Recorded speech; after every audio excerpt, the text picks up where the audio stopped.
গণমাধ্যম কমিশন স্বাধীনভাবে কাজ করতে না পারলে তা কোনো কাজে আসবে না। আর সংস্কার কমিশনের সুপারিশ বাস্তবায়ন করা গেলে গণমাধ্যমের নৈরাজ্য অনেকটাই কমে আসবে, এমন কথা বলেছেন বিভিন্ন গণমাধ্যমে শীর্ষ পদে কর্মরতরা। তাদের পাশাপাশি সংশ্লিষ্টরা সতর্ক করে বলেছেন, মালিক গোষ্ঠী অথবা রাজনৈতিক স্বার্থ রক্ষার হাতিয়ার হতে দেওয়া হবে না গণমাধ্যমকে। অনেক পত্রিকা বন্ধ হয়ে যাবে। শনিবার রাজধানীর ডেইলি স্টার কার্যালয়ে গণমাধ্যম কমিশন ও সরকারের কাছে প্রত্যাশা শীর্ষক আলোচনা সভা। এই নিয়ন্ত্রণ করলে কি আবার সাংবাদিকতা নিয়ন্ত্রণ করা হবে? আলোচনায় উঠে আসে গণমাধ্যমের স্বচ্ছতা, জবাবদিহিতা ও নীতিমালার মতো নানা বিষয়।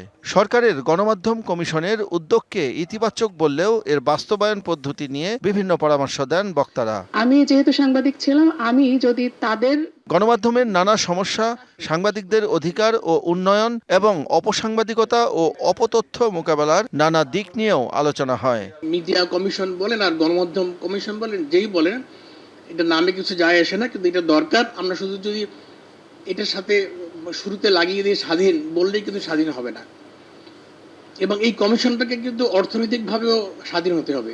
কমিশন যদি মন্ত্রণালয়ের অধীনে থাকে তাহলে কিন্তু এই কমিশন করে কোনো লাভ হবে বলে আমার মনে হয় না। জবাবদিহিতা নাই, যে পত্রিকাতে অ্যাটলিস্ট কাগজে কলমেও আছে, টেলিভিশনের ক্ষেত্রে সেটা নাই। সাংবাদিকতায় যদি হয় কোনো রাজনৈতিক শক্তির স্বার্থ রক্ষা করা, অবশ্যই গণমাধ্যমের তার এডিটোরিয়াল পলিসি থাকবে, তার রাজনৈতিক মতাদর্শ থাকবে, কিন্তু যদি আলটিমেটলি এটাই হয় সাংবাদিকতা, তাহলে সেটা একটা সাংবাদিকতা থাকে না। সো গণমাধ্যম কমিশন যেটা হবে সেটা এই জায়গাটা নিশ্চিত করবে কিনা।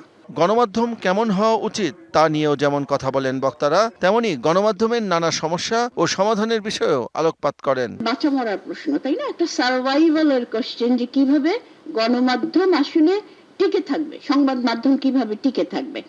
অডিয়েন্স এবং সংবাদ মাধ্যম কিন্তু একদম মুখোমুখি দাঁড়িয়ে আছে, মানে একজন আর একজনকে দোষারোপ করে। অপসাংবাদিকতা এবং ডিসইনফরমেশন, মিসইনফরমেশন, এগুলো নিয়ে মানে সমস্ত ঝালাপালা এবং কপিরাইট। ধর আমরা একটা প্রোগ্রাম করতেছি, টিভিতে একটা প্রোগ্রাম আইডিয়া জেনারেট করলাম, সাথে সাথে অন্য নাম দিয়ে অন্য টিভিতে সেই একই প্রোগ্রাম চলতেছে, এটা তো হইতে পারে না। নগদ নিয়ে এলো হার না মানা হার অফার।